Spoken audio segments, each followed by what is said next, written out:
folks, once again, Dwayne here with Two Option Tuesdays.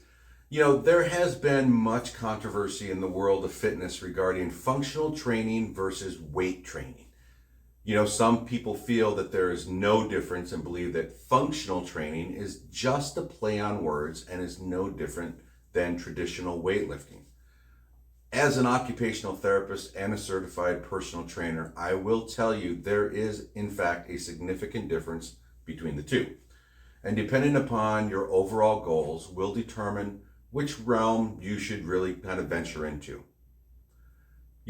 But I have to say that before we get started, I do encourage you to like and subscribe to the Homebody Fitness channel for future Two Option Tuesdays, some short video workouts, and some instructional videos. Click on the link down in the bottom left-hand corner and you will be all set. Now, let's get started. First, I want to start with traditional weight training. Traditional weight training, as we know it, consists of exercises such as squats, deadlifts, bench press, dumbbell curls, and so on. Most powerlifters, bodybuilders, and weightlifting enthusiasts are very familiar with this type of training. Typically, these exercises are conducted in, just one plane, maybe two planes of motion, meaning that they follow one line of movement.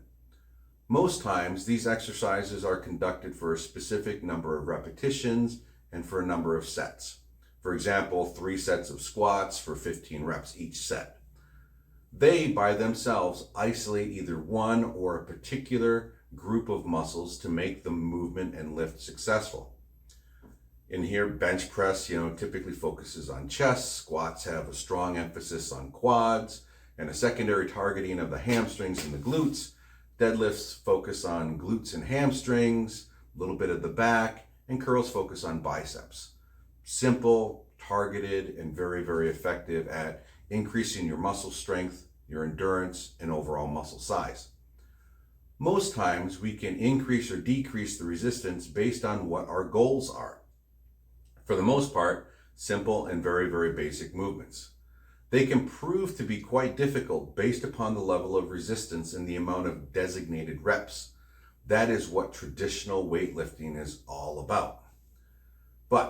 So let's go and talk a little bit about functional fitness. But before we do, first I got to say, as an occupational therapist, I use the term function every single day in goal development and in my interventions. Occupational therapy by design is function-based, meaning whatever we do must correlate with a functional task such as bathing, dressing, cleaning, cooking, working in your chosen field, getting out of bed, getting out of a chair, and so on. There are way too many functional tasks to list. It's something that we do every single day. Many, if not all of these movements, we must do on a daily basis for our basic needs. In functional fitness, we combine a number of traditional exercises for one movement. For example, combining a clean and jerk with a squat and an overhead press, such as this.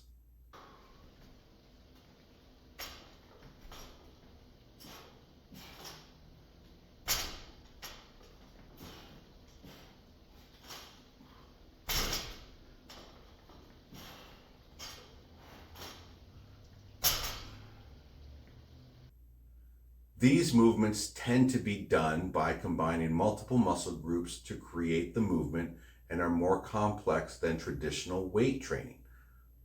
Most functional exercise movements tend to be conducted with less weight and are either high repetition or somewhat time-based. They in fact do have a tendency to replicate movements we do on a regular basis, such as a squat, pick something up, put it up on the top shelf, such as this.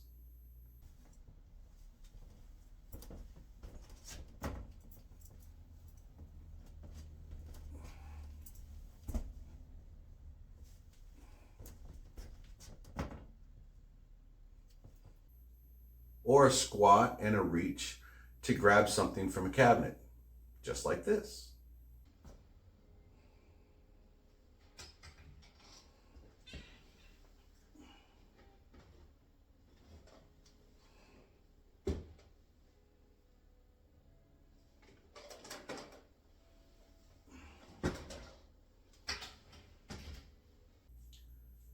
These movements are more complex by design because it targets multiple muscle groups, requires more sensory input, increased coordination, balance, flexibility, agility, and overall motor planning. This is what makes functional exercise very, very popular for fitness enthusiasts looking to spice up their workout routines. Now, knowing where to begin is likely one of the biggest challenges that one will actually face. Traditional weightlifting is the staple for developing strength, endurance, and coordination of movement. This level of training is relatively easy to learn, takes very little equipment, and is less likely to cause injury when it's performed correctly. Functional training can vary in intensity, vary in agility, strength, and overall skill requirements. However, most anyone can start incorporating some level of functional training into their programs today with relative ease. There are a couple of things that I do think it's important for you to consider when choosing how, when, and why of functional training.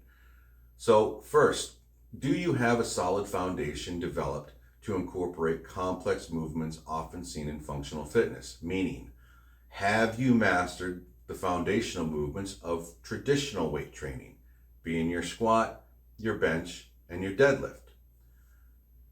These are incredibly important to master before you go crazy with functional fitness. They will help you establish balance, coordination, range of motion, and a better understanding of how your body moves under resistance. A second thing to consider is, how is your overall range of motion and joint integrity? For those of us with compromised joints, such as knees, shoulders, and hips, functional exercises can place a lot of stress on them due to its very, very dynamic and repetitive nature. For example, as you all know, I got some pretty bad knees. It makes it difficult and at times painful to do high repetition squat lifts as seen in thrusters or snatch lifts, such as these.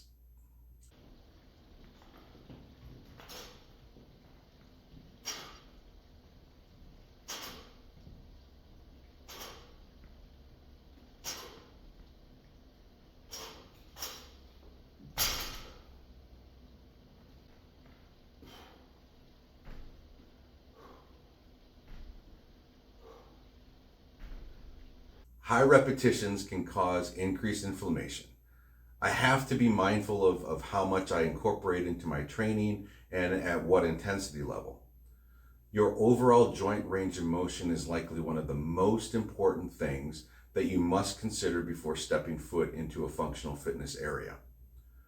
Most functional trainers spend a lot, and I do mean a lot of time, warming up, stretching, and then cooling down. The meat of their workouts are typically only 15 to 20 minutes long, with warm-ups and stretching being the bulk of their time. Many people suffer from shoulder injuries due to their bodies not being ready for overhead pressing movements, as seen in snatch lifts, clean and jerks, and thrusters. Without good range of motion and joint integrity, one can easily fall victim to injury. I believe functional training can be good for anyone. In fact, I highly, highly recommend everyone to give it a go regardless of their age. This type of training can be very, very beneficial for us as we age, since it replicates many of the everyday movements we must do in order to make it through the day. They help to decrease your risk for falls, decrease your risk for muscle strain, increases your flexibility, increases your overall endurance, and your overall cardiovascular conditioning. So as always, you have two options. You can either opt for traditional weight training and or functional fitness. I personally opt for both. I incorporate both into my routines regularly. I understand my physical limitations for both and note how my body reacts to each one. With the choice of either one, especially for newbies, I highly, highly recommend that you gain some level of instruction from a personal trainer to help aid you in developing a solid foundation for movement. They will also assist you and guide you through the appropriate stretching strategies and help you develop your confidence in stepping out of your comfort zone. That is incredibly important. You just have to remember, folks, that regardless of what you do, variation is the spice of life, period. That's all I really have to say about that. All right. So if you enjoy this video, feel free to go ahead and subscribe down below, and look forward to extra 2 Option Tuesdays and instructional videos. As always, stay great, stay home body fit. The choice is yours.